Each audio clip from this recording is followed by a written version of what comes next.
Hey y'all, welcome back to my channel. I'm Jojo.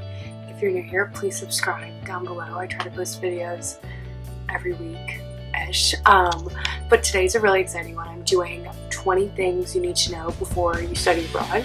So I have studied abroad twice now. I studied abroad for the first time the summer after my freshman year of college, and then for about a month over the summer, and then I actually had just gotten back. Well, I guess now. Oh my gosh, so crazy. I left about a year ago to go abroad for a whole semester in Italy. So studying abroad is really near and dear to my heart. I've learned a lot. There's a lot you don't know before you get there. So I want to help you guys out and let you know things that you probably didn't know before you leave. And kind of just like the process on how to study abroad and stuff. But first, there were a few questions I wanted to answer on Instagram. First question was, can mostly every major do it? And that's pretty much correct. I would definitely talk to your advisor and stuff to make sure that the school you're going to has classes that transfer either to your electives, your core classes, or even your major classes. A lot of the classes I took actually counted towards my major and me graduating, which was really awesome. And I know that's how a bunch of other people at school are as well. I do know that more of the medical sciencey majors, they usually go to Australia or Asia, so I guess that's more for them. But I went to Europe, and mostly everyone else with me in Europe was either creative majors like myself, or sport majors, or hospitality, or business. A lot of business people. And yeah, that's really it. I'm pretty sure every major can do it if you can work it into your schedule. You can do it for sure, and you can go through either a company or your school. For us, it was very common to go through a company. USC had a lot of partner companies abroad, so they would send kids here and we would go there. And I actually went through a program called SAI. I think it's study in abroad internationally or something. I don't know what it stands for, but I loved them. It was very seamless. I liked SAI because they had the most reasonable website. It was very easy to navigate. And for me, researching was a huge part of it. I wanted it all to make sense and look good and be able to find all the information really easily. And yeah, all my friends went SAI too. I think I knew a few people that went a different program from my school, but they still went to Florence and went to the same college. So I studied at Florence University of the Arts, which was an amazing school. I love it. It was so much fun.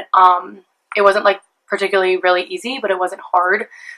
So that's something to keep in mind. So also the program makes it really easy because they do free trips, and we had a bunch of free cooking classes with our program, and they put you in housing. They made things really easy. All my packages would get sent to them, so which was kind of annoying because then you'd have to go pick them up, but it's kind of a safety thing, so no one knows where you live. I did feel very safe the entire time I was there.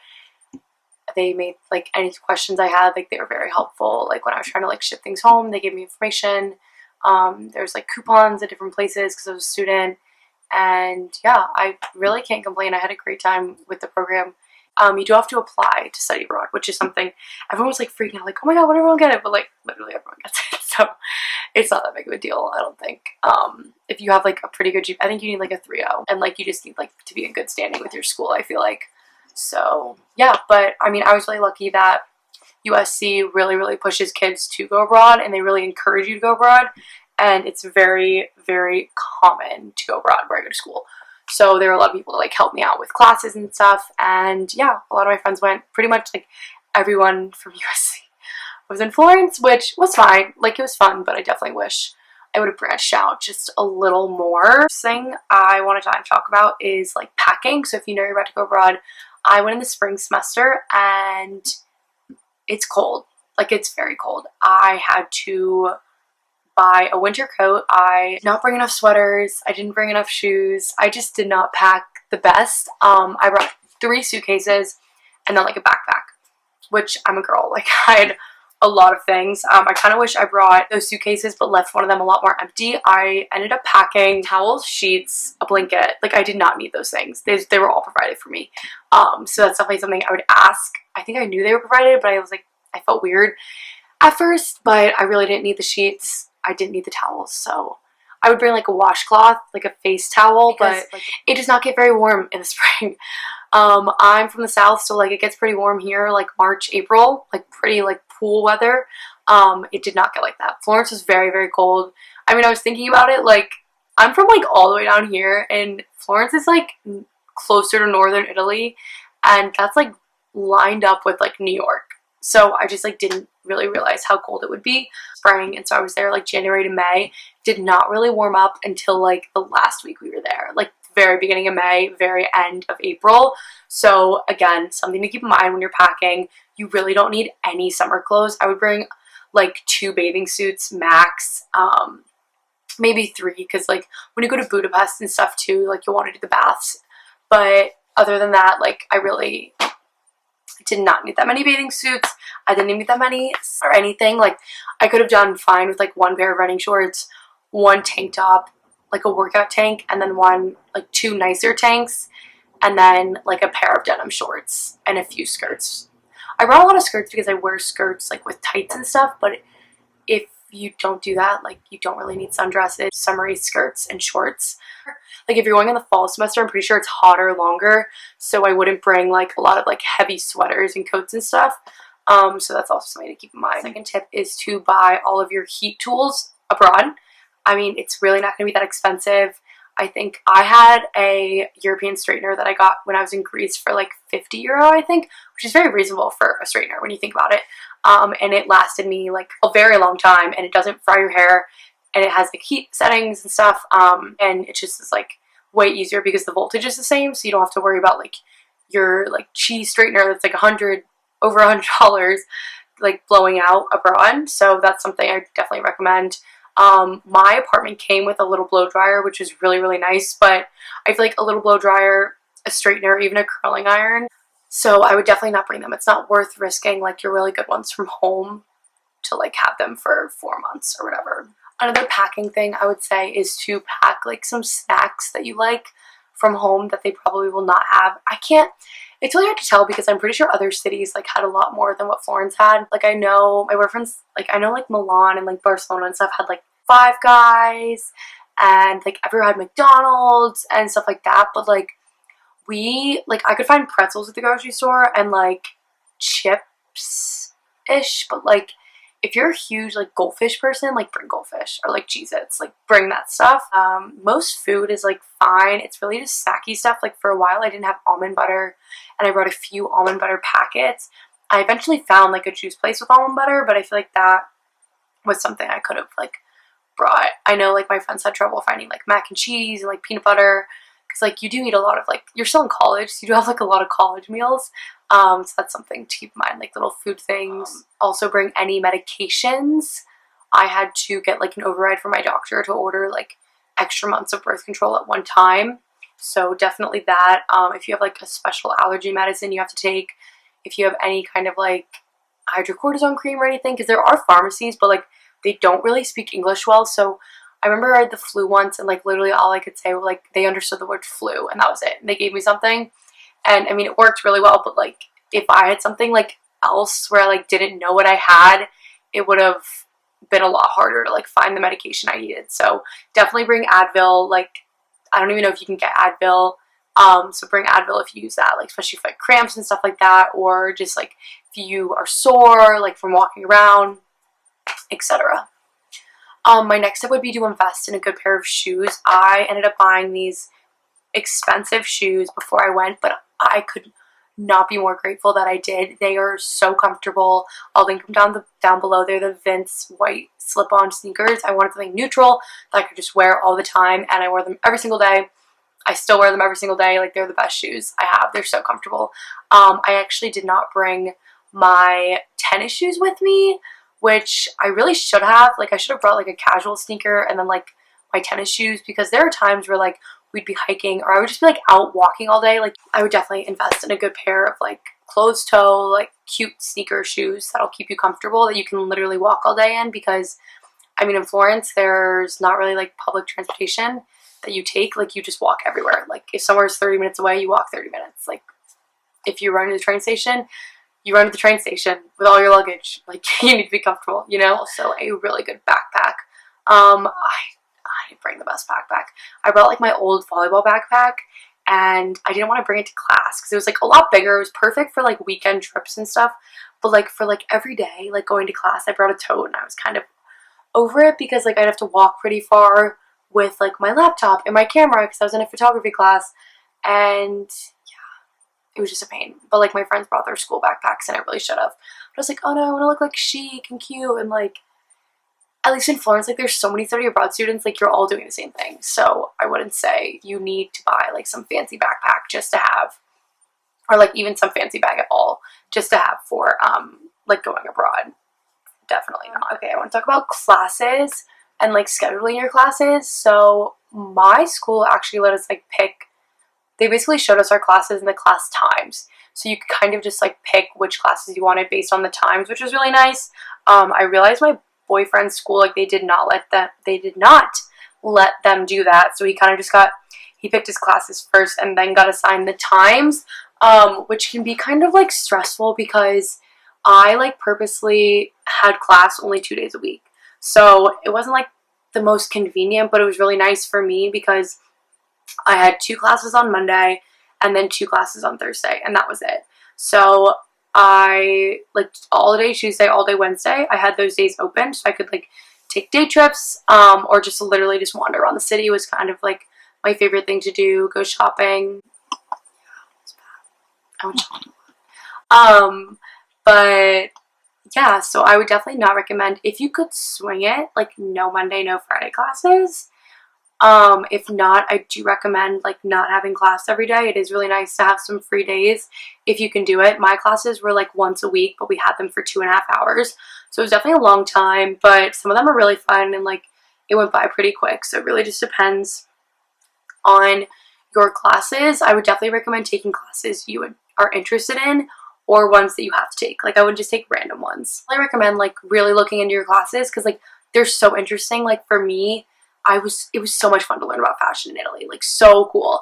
And my roommate, like she's hospitality and she took a lot of wine classes, and that was really cool for her to learn wine in Italy. So I would just definitely look into that and like talk with your advisor and other people older than you in your major to figure out which classes you should take. And then if you can, schedule them around traveling, because like that's a big thing. Like everyone does want to travel every weekend, but my next tip is not to travel every weekend, because you do have the week, but you really do want to like spend a weekend like in your city, like spend a weekend in Florence, in Barcelona, in Madrid, in London, wherever you're going. You do want to spend enough time there to really enjoy the city and get to know it. It is your home after all for 4-6 months, however long you're there. And there were a few weekends I did stay home. One weekend I was in Florence when like my roommates were out of town, and I ended up going to Milan for the day to visit my friend Emily. Went to a Milan Fashion Week show. It was really cool, but I literally only went for the day. And then I also, another weekend, like all my roommates and I stayed home. We went to the Gelato Festival in Florence, which was really cool. And then like one weekend there was like a chocolate festival literally right outside of our apartments. To know your home city as much as you can, get to know your neighborhood, but also explore outside of your neighborhood. We never really did that. We really stick to just our neighborhood, and I do wish I explored more outside of my neighborhood. I definitely tried a lot more towards the end of the program, like towards the end of the semester when it was like starting to get a lot warmer outside too. I would spend a lot outside and walking during the day everywhere. So for when you're living there, I would definitely say our grocery shop. I mean, you are living there, like you don't need to eat out for every single meal. We had a coffee maker at home, and I was able to just buy my own almond milk and make coffee at home. We would have breakfast pretty much most mornings. There were a few places in, like some places have like Starbucks and stuff, but it's not a thing in Florence. They had it in Milan, but not in Florence. It's a much smaller city. It literally felt like you were living in the 1700s. So take that as you will. But there's so many coffee shops and cafes that you can get like croissants for breakfast or little pastries and stuff like that. There's even like places where you can get real breakfast. I am actually putting up a full food guide to Florence up on my blog next week, so definitely stay tuned for that. It has like everywhere you need to go for every kind of meal, so check that out. But there's so many great coffee shops. I would buy coffee a lot. There's like smoothie places, great things for on the go, but also like the grocery stores there are fine. Like they're just as nice as the ones here. They have delis, they have like a hot food section, there's a lot of fresh fruit and vegetables. They do like, you can weigh out your own beans and rice so you don't have to buy as much. There's like fresh squeezed orange juice. frozen meals. Like there's a lot of the same things that we have there. So definitely like grocery shop like once a week. And in Florence, they also have this huge market where you could get like fresh meat and vegetables and fruit and get like butcher meat and like fresh cheese and stuff, which is really awesome. So I usually would split my grocery shopping between that and get like the more like artisan products from there, and then get like regular grocery items from Conad, which was our grocery store. Reusable grocery bags, because they do charge you in Europe, so I would just go ahead and bring some from here. They're like 99 cents at Trader Joe's or Publix or something. So bring a few of those with you. We actually brought, collectively we had a good amount in our apartment. We would just like switch off like who would take them. But I highly recommend that. It's like phone plans and stuff. I ended up using an Italian provider when I got there. It was so cheap. It was like €20 a month for like 60 gigabytes of data and then like unlimited call and text minutes, because you are going to need call and text minutes with like the other people in Italy or in Europe studying abroad with you, and it worked in pretty much every country we went to. It was great. It was way cheaper than like doing Verizon or anything like that. So usually they recommend things. I had Vodafone. If you're going to Italy, highly recommend it. So easy to put in your phone. You literally just like go to the store and set it up. They're super helpful if you need help with anything. They all speak English, stuff like that. Yeah. Another thing, I know I said to bring like all your toiletries and makeup, but I wouldn't bring like shampoo and conditioner. Maybe body wash. Like I have sensitive skin, so I have to use a special body wash. But I mean, they sell Pantene in the grocery store, and even like face moisturizer. They do have skincare stores, which is really nice, like specific skincare stores. I ran out of face moisturizer and I had to go to Kiehl's. I'd bring whatever you have left, and if you run out, then buy stuff, you know?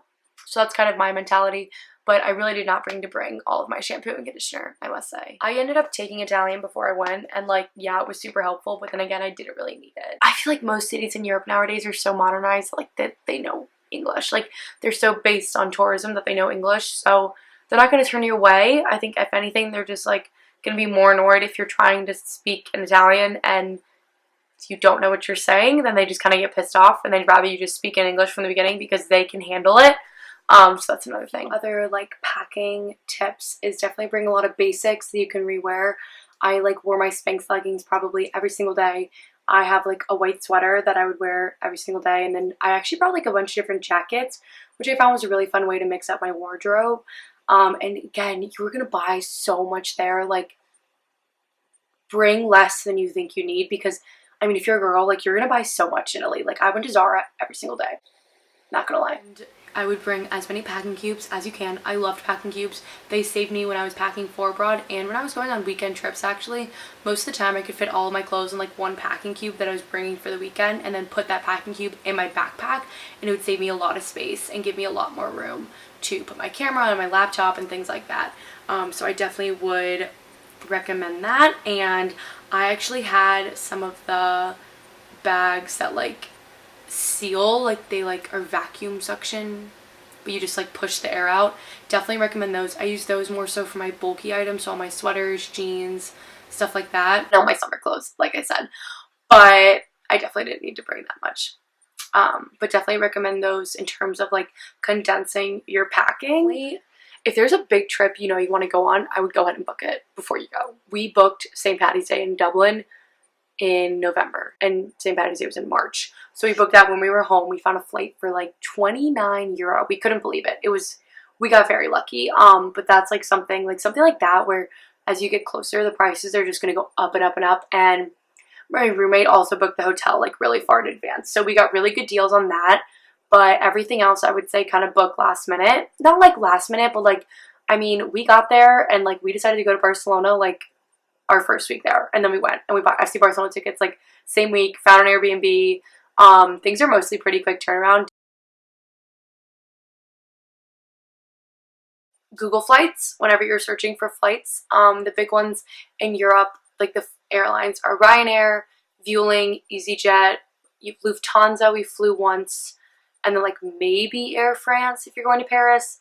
But Ryanair, EasyJet, and Vueling, I feel like, are the three. Yeah, those are the three like budget airline. Do not recommend. Vueling literally sucked.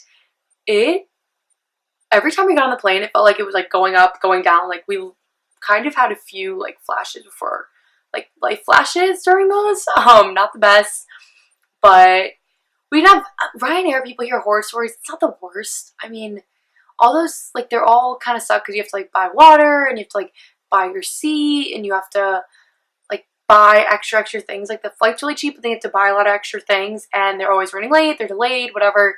Our favorite was EasyJet. We found that that was, like, the most comfortable, easiest to deal with.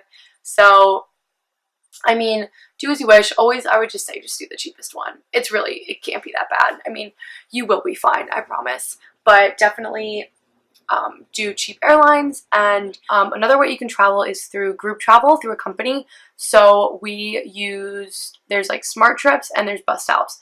We use Bus to Alps to go to Switzerland, and my roommate used it to go to like Budapest, Vienna, and Salzburg. That one's a lot longer of a bus ride because you are taking a bus overnight. Our one to Switzerland was like 9 hours. It was not bad at all. I slept for like a good part of it, and that was the best trip of abroad was Switzerland. Like, it was the most beautiful place. I highly recommend going if you can. It's just so nice. It's so beautiful. I did paragliding. It was so fun, but like, I wouldn't have known to do those things unless I went with a travel group, and I'm really glad I went with the travel group because they made things super easy. They got us there. They scheduled the hostel, everything. I was like in a hostel with like all my friends from school. It was really cool. Really nice hostel. I didn't have any problems. I knew everyone I was staying with, which was really nice. For the most part, we used Airbnb every time we went somewhere. Never had any problems. One time we were like locked out, but it wasn't that big of a deal. But yeah, I would just say Airbnb everything. You can find really cheap ones. It's the easiest to squeeze the most people into somewhere, I would say. I mean, in Paris, we squeezed a lot of people into our Airbnb, and it was tiny.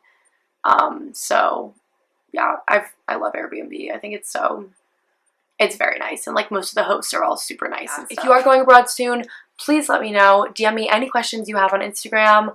I will put it right here on the screen. If you want to stalk any of my pictures, I think I want to do like a little recap video of abroad soon. Thank you so much for watching. Subscribe down below. Let me know if you want to see more study abroad or Italy videos. I can definitely do Florence specific. See you in my next video. Bye.